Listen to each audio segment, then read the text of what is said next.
নমস্কার বন্ধুরা, মানসীস কিচেনে সবাইকে স্বাগত। আজকে যে রেসিপিটা নিয়ে এসেছি সেটা হচ্ছে মিক্স চিড়া ভাজি। এর জন্য এইসব উপকরণগুলো লাগবে: বাদাম, কারি পাতা, বুটের ডাল, মৌরি, কাঁচা লঙ্কা কুচি, কিশমিশ।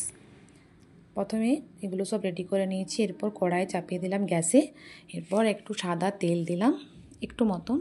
তারপর ওই তেলটা গরম হওয়ার পর বাদামগুলো আমি ছেড়ে দিলাম।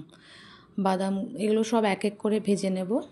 একটু চটপটা খাবার, এটা হচ্ছে বিকেলে চায়ের সাথে ভালো লাগবে খেতে। চা এমনি শুধু মুখেও খেতে ভালো লাগবে। এরপরে বাদামগুলো দেওয়ার পর যতক্ষণ না একটু লাল হবে ততক্ষণ না আমি এটা ভাজতে থাকবো। লাল হয়ে গেলে আমি সমস্ত তেলটুকু ঝরিয়ে নিয়ে এটা তুলে নেব। তারপর দিলাম কিশমিশগুলো একটু ভেজে নেব। আঁচটা খুব হাইও রাখা যাবে না, খুব স্লো রাখা যাবে না, একদম মিডিয়াম আছে এগুলোকে ভাজতে হবে। আস্তে আস্তে আমি কিশমিশগুলোকেও ভেজে নিলাম। এরপর আস্তে আস্তে দেখুন কিশমিশগুলো ফুলে গেছে একটু একটু। এবার আমি আস্তে আস্তে তুলে নিলাম এবং এগুলো কারি পাতা দিয়ে দিলাম। কারি পাতাগুলো একটুক্ষণ ভেজে নেব। তারপর ভাজা ভাজা যখন হয়ে যাবে কারি পাতাগুলো, তখন ওটাকে তুলে নিলাম। এরপর ওই ছোলার ডাল যেগুলো আমি ভিজিয়ে রেখেছিলাম, জল নিংড়ে নিয়ে এটাকে ভাজতে দিলাম। জল যদি না নিংড়ে তাহলে কড়াইয়ে তেলে দিতে সঙ্গে সঙ্গে ফুটতে থাকবে, হাতে মুখে লেগে যেতে পারে। তার জন্য সবসময় জলটাকে ঝরিয়ে নিয়েই এটা ভাজতে যেতে হবে। এবার আস্তে আস্তে আমি এগুলো সব তুলে নেব। এগুলো সব আমার ভাজা হয়ে গেছে, কিশমিশ, বাদাম, ছোলার ডাল, কারি পাতা। এরপর আমি কড়াইয়ে এই লঙ্কা কুচিগুলো একটু ভেজে নিলাম, বেশি না, 2টো লঙ্কা কুচি দেওয়া হয়েছে।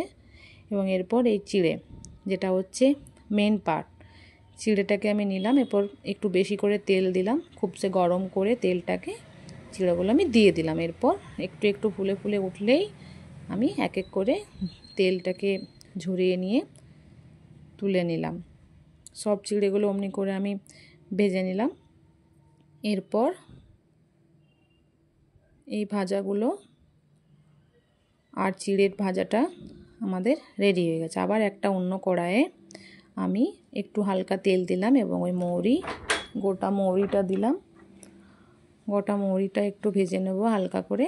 ওর সাথে একটু হলুদ, লঙ্কা গুঁড়ি, হিং, একটু নুন, এগুলো সব দিয়ে নিয়ে ওটাকে ভালো করে মশলাটা মৌরিটার সাথে মাখিয়ে দেব। এরপর ওটাকে আমি ভালো করে মাখিয়ে নিয়ে গ্যাসটাকে বন্ধ করে দেব।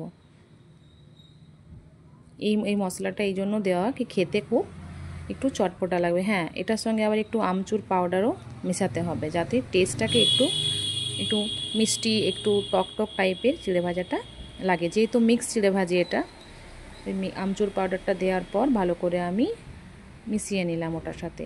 এরপর একটু চিনি গুঁড়ে নেব, বেশি গুঁড়লেও ভালো হয়, তবে আমি একটু রাফ রেখেছি যাতে একটু গোটাও থাকে, একটু টাস। এরপর আমি যতগুলো উপকরণ ভেজে রেখেছি সবগুলো এক এক করে একটা জায়গার মধ্যে মিক্স করে নেব। যেমন বাদাম, কিশমিশ, কারি পাতা, বুটের ডাল, এগুলো সব মিক্স করে নেব। এই রেসিপিটা ভালো লাগলে লাইক করে দেবেন, কমেন্টস করে দেবেন এবং আমার চ্যানেলটি ভালো লাগলে সাবস্ক্রাইব করে দেবেন। এগুলো সব আস্তে আস্তে আমি একটা পাত্রের মধ্যে সব কিছু নিয়ে নিলাম এবং ওই যে মশলাটা রেডি করে রেখেছিলাম সেই মশলাটা ওটার সঙ্গে আমি দিয়ে দিলাম। এবার মশলাটা ভালো করে আলতো হাতে করে ওগুলোর সাথে একটু মিক্স করে নিলাম। এবার চিড়াটাকে আস্তে আস্তে আমি ওটার মধ্যে রেডি করে দিলাম এবং ওই মশলা, বাদাম, সমস্ত উপকরণগুলো আস্তে আস্তে দিয়ে দিলাম এবং ওই চিনি গুঁড়োটাও ওটার সঙ্গে দিয়ে দিলাম, যাতে করে টেস্টটা আরও বেশি ভালো লাগে। দেখে তো খুবই ভালো লাগছে, এবার খেয়েও ভালো লেগেছে। একটু বিকেলে চায়ের সঙ্গে এটা তো বেস্ট হবে। এই রেসিপিটা একবার বাড়িতে বানিয়ে দেখে নেবেন।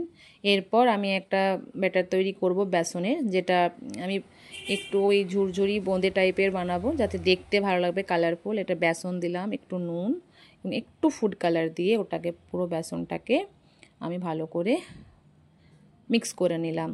এটা দিয়ে এরপর কড়াইয়ে একটু তেল দিলাম এবং ওই সাহায্যে ছাঁকনিটা ঝাঁঝরাটার সাহায্যে আস্তে আস্তে আস্তে করে ব্যাটারটা দিয়ে নিয়ে গোল গোল গোল গোল হতে থাকবে।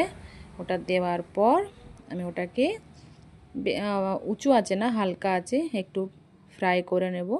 যেহেতু ফুড কালার দেওয়া আছে ওই জন্য লাল লাল হয়েছে, দেখতে ভালো লাগবে। এবং ওপর থেকে ছড়িয়ে দিলাম।